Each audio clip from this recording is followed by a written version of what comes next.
Vamos fazer o seguinte? Chega ali 4, 5, 6 meses, começa o drama dentro de casa. O leite materno já não é mais exclusivo. É hora de dar papinha. O que a gente faz, então?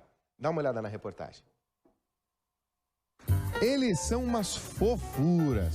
E comem que eu vou te dizer um negócio, viu? Lá perto dos 6 meses de vida, tem a introdução alimentar das crianças, quando o leite deixa de ser a fonte exclusiva de comida. Quem é experiente nisso e faz esse trabalho com a criançada na escola garante. Rotina é tudo nessa hora. A gente vai introduzindo aos poucos, né? Na primeira semana só a fruta, na segunda semana a gente coloca uma fruta mais o almoço. Na terceira semana a gente coloca uma fruta de manhã, o almoço, mais uma frutinha à tarde. Só que tem uma coisa, a gente em casa oferece o alimento, principalmente os legumes, 1 ou 2 vezes apenas. É pouco, precisamos insistir mais. A gente tem que ofertar pelo menos 10 vezes. Só que nunca obrigar a criança ou fazer uma compensação. Come que eu te dou aquilo. Mas ofertar pelo menos 10 vezes o alimento, espaçando o tempo. Sempre que possível, o papazinho tem que ser o menos amassado possível. O processo de cocção já dos legumes, vegetais que a gente vai usar para fazer essa papinha, a gente já perde alguns nutrientes. Se eu liquidifico, eu perco mais ainda. Então, o ideal seria mesmo amassar, né?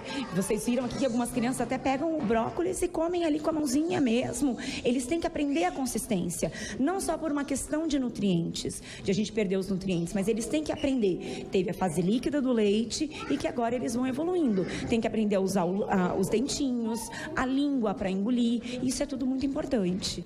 Na escola, um batalhão de gente ajuda. Em casa, fica tudo no colo dos pais. Às vezes, a criança é mais chatinha para aceitar alimentos diferentes. A Caroline teve sorte. Isso nunca foi problema para ela. Todos os tipos de alimentos que eu já tentei, ele aceita super fácil. Não tem como escapar. A gente já conversou com a Carol aqui sentada para ela dizer quais são os hábitos do Eduardo. 8 meses. Mas é aqui na cozinha o coração de qualquer casa. E é nessa hora que a gente vê de verdade que os hábitos alimentares, eles são construídos. Carol, tô vendo que você está preparando aqui, ó. Vou pegar a panela. Hoje é dia de brócolis na casa. A gente aprendeu na escola que as crianças chamam de arvorezinha. Fica mais fácil para elas. Agora, você vai fazer o que agora? Você vai processar o alimento ou você vai amassar? Como é que é o teu procedimento? Eu vou processar. Eu coloco no processador o alimento já com o que eu tinha preparado. Mas é só um susto que você dá. Só um susto. Pronto, foi? Pronto, passou. Chega a hora mais gostosa. O Edu vem, é colocado na cadeirinha e já começa a comer como gente grande. Chega a pegar o brócolis e devorar. E só tem 8 meses, rapaz. Ó, você vê que aqui fazer e dar alimentação desse pequeno aqui, que é o Eduardo, é coisa da família inteira. Vamos ver se ele pega. Ele comeu bastante já. E normalmente criança estranha uma pessoa que é de fora da comida. Vamos comer o papá? Estranhar o quê? Ó! Meu Deus, Carol, esse aqui você tem que parar pra pedir. Você tem que pedir pra parar de comer. Pedir pra parar, ele come de tudo. Se ficar dando aqui comida, ele come o dia inteiro. Aí ele vê a assim, gente né? comendo. E que seja assim sempre. Amém, com certeza.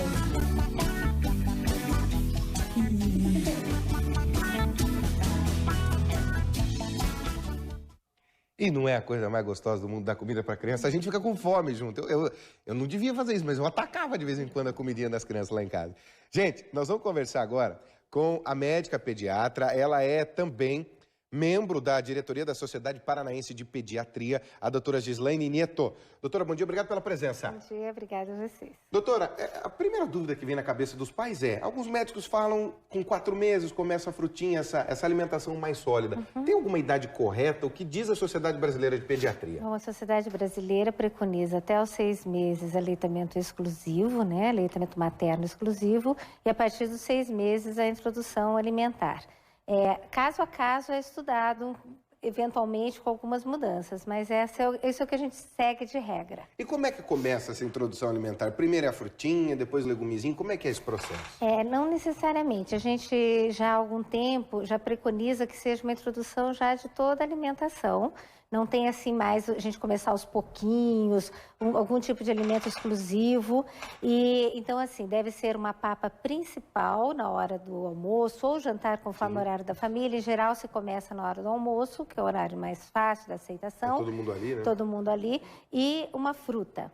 E depois do 7º mês, 8º mês, já a segunda papa principal, com mais alguma fruta. E aos pouquinhos vai se adaptando o cardápio dessa criança para chegar a 1 ano, perto de 1 ano, com um cardápio familiar adaptado.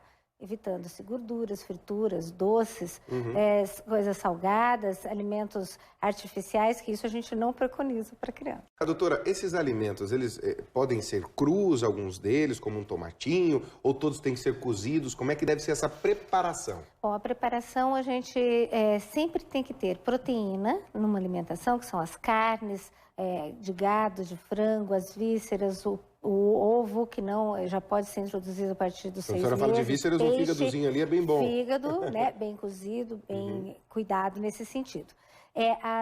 Os cereais ou os tubérculos, né? As hortaliças e as leguminosas. Então, a gente tem que ter um prato bem colorido, diverso, nessa alimentação, nessa apresentação.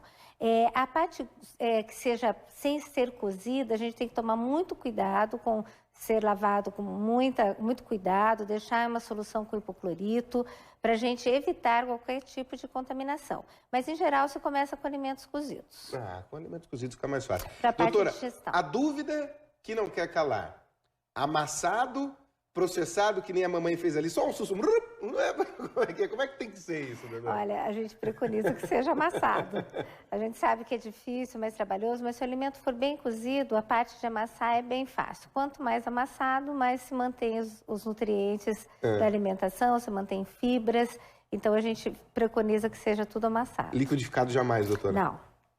Já tá vendo aí, não põe no liquidificador. Pelo amor de Deus. Aquela trituradazinha ali, por quê, doutora? Ela quebra as fibras e as moléculas do alimento? Isso. Ele perde nutriente? Ele perde nutriente. Quanto menos processado o alimento, menos se perde nutriente. Só um sustinho e tá pronto. Vai-se embora. Doutora, a Sociedade Paranaense de Pediatria está com uma campanha também de que médico de criança é pediatra, Exatamente. Então, o meu médico é um pediatra e o pediatra vai poder saber orientar adequadamente tudo o que precisa na parte da introdução alimentar. Muito bem, a gente conversou então com a médica pediatra Gislaine Neto. Doutora, bom dia, obrigado pela presença. Muito obrigada a vocês. Bonita a papinha das crianças, cheirosa também, né? Tudo é muito natural.